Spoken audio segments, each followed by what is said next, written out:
Hey everybody, how are you? Welcome back to art class. So it is still currently fall, like right now, but the next season of the year is right around the corner. In a couple of weeks it switches from fall to winter. Now we won't be here together when winter happens because we'll be on Christmas break. So we're gonna go ahead and start some winter themed, I guess we could say, art projects right now. Now the first one is going to be to make some snowmen.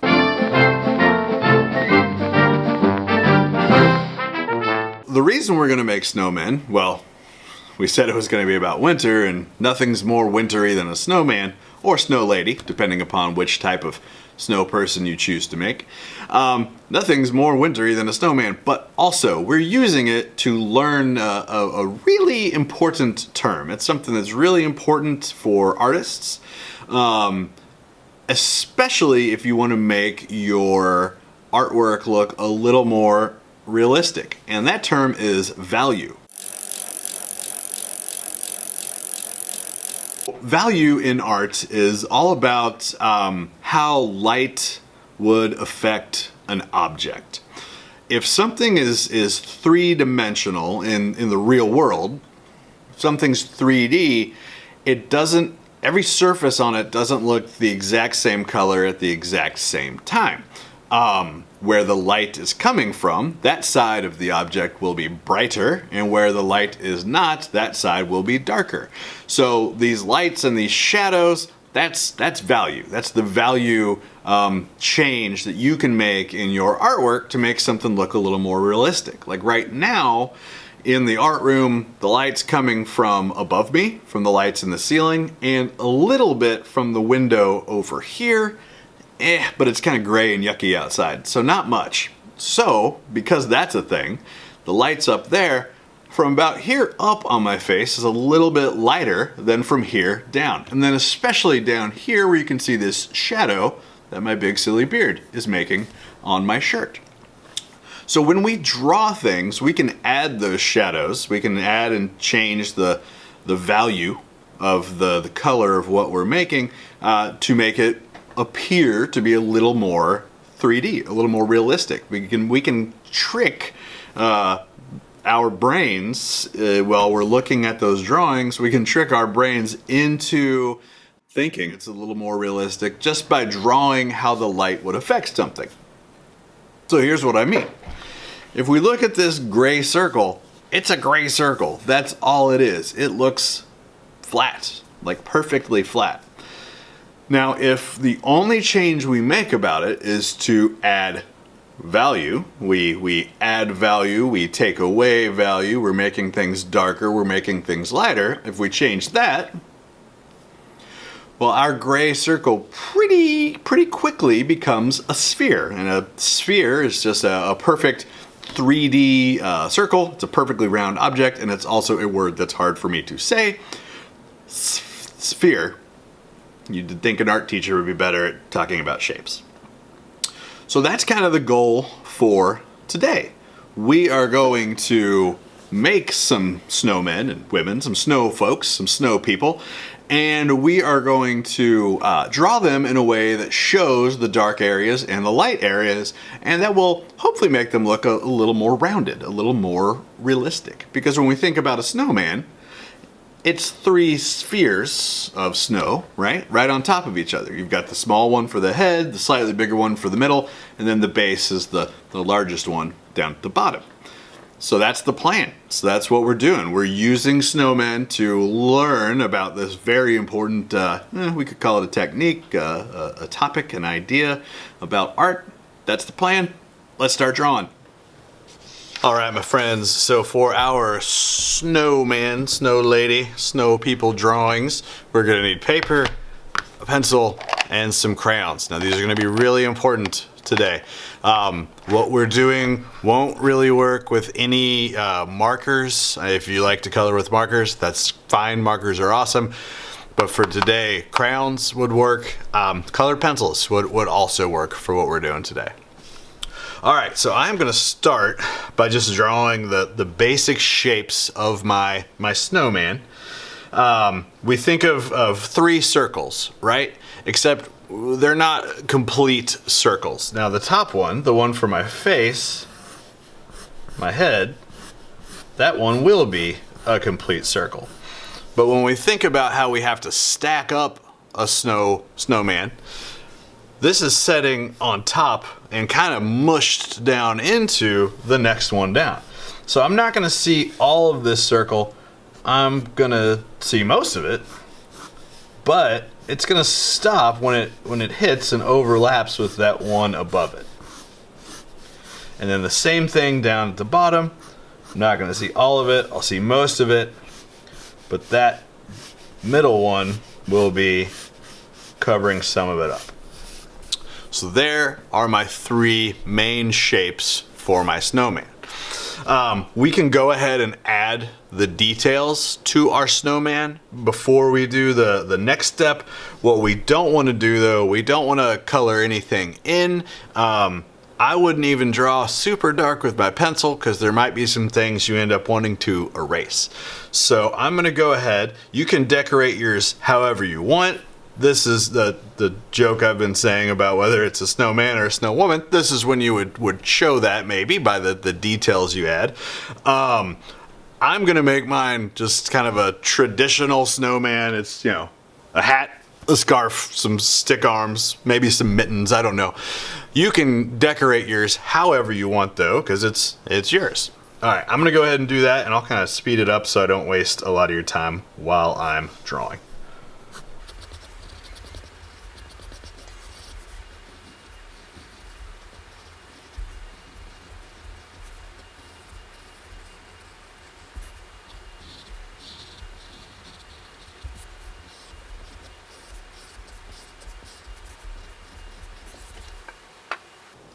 All right, so there are my main shapes for a snowman. Now let's talk about that value. So in this world that I'm creating, I'm gonna pretend that my sunlight, since this is outside, I'm gonna pretend that my sun is coming from somewhere in the sky up here, up in this corner. So that means that this side of my snowman would be the lighter colored side, and this one would be darker. Now, if this was something that had color, that would be one thing, right? But what color is snow? It's white, right? Mostly. So I'm able to still add some shadow, but I don't have to worry about coloring the whole thing, which makes this kind of an easy way to start thinking about this value idea. So for my darker side, I'm going to use a cool color. Now remember, cool colors are blues and purples and greens and things like that. So I am going to start by tracing over the edge, and I'm going to go to about the center of my circle. I'm going to skip over where the arm is, come down here, and then do the same thing on this last one. Now I want to spread that out a little bit. I don't want it to just be a straight line, but I also don't want the rest of it to be as dark as that first line that I made. So I'm gonna color real gently. I'm not gonna push hard at all, because I'm sure you guys know this, the harder you push with a crayon, the darker it is. And I'm just gonna kind of make that same line, that same curve, just a little bit wider. Like I said, I am just barely touching my paper where I want it to look light. And if I want to spread the darker out a little bit, I can press a little harder near the edge.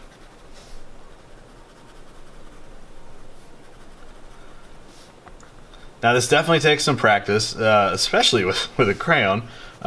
Usually we would do shading with something a little different, a pencil, a colored pencil, but you can do it with a crayon. I figured most of us have crayons, so that's what we're working with. I'm going to add a little bit right beneath the hat, since that hat would probably be causing a shadow. All right, so that's for my dark sides, my shaded side where I needed to add more value, more darker value.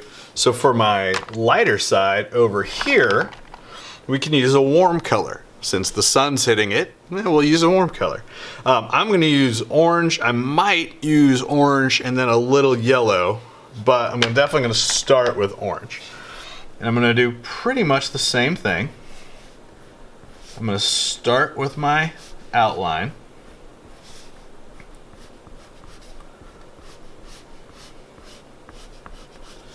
And then I'm going to gently make that shape a little wider, just like we did over on the other side.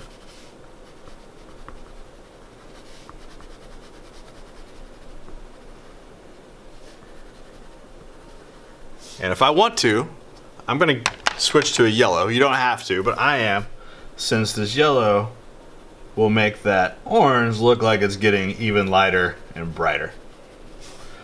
Now I'm just going right up next to the orange, kind of coloring a little bit on top of the orange as well. All right, so for now, that's about all I'm gonna do with the value part of this. So I'm gonna go ahead and color in the rest of my details, and then we'll talk for just a few more seconds, and then you can get working on yours.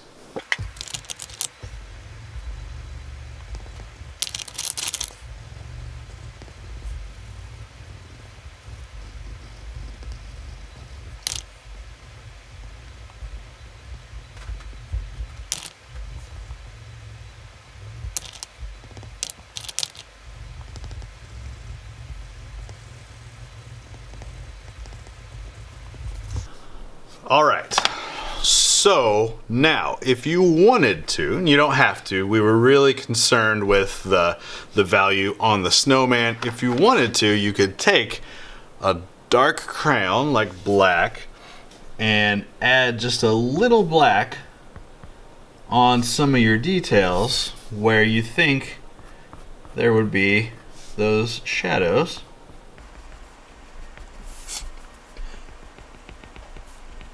And then the last step, you need to make a background of some sort. Now, I want the snowman big, so you probably won't end up with a lot of room, but you can do some kind of simple background.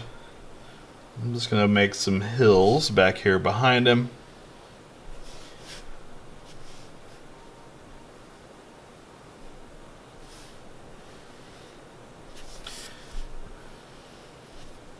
Add some trees back there. Way off in the background.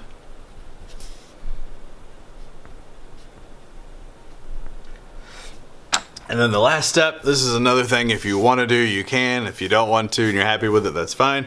I would color my sky, but I'm not gonna make you guys sit there while I color half my page blue. I'm gonna take my blue, the same blue I was using, if you want to, and you can show where his shadow would be on the ground. If the sun's coming from up here, that shadow is gonna come out this way. So I'm just gonna real gently, it's gonna kinda end up looking maybe like an oval when I'm done with it, but I'm just gonna add a little bit of that blue, that dark value to my ground, the snow down underneath him, to make that shadow. All right, my friends, so that's the plan. I can't wait to see your snowmen, your snow women, your snow ladies, your snow folks, your snow people. Decorate them however you want them. I went traditional. Maybe you want a, I don't know, baseball player snowman, or a doctor snowman, or a, I'm running out of ideas, an astronaut snowman, or a professional wrestler snowman. I don't know what that would look like. It would probably be knocked over if he was a wrestler. Okay, that's it for all of my silly ideas. Hope everyone's having a good day. See you later. Bye.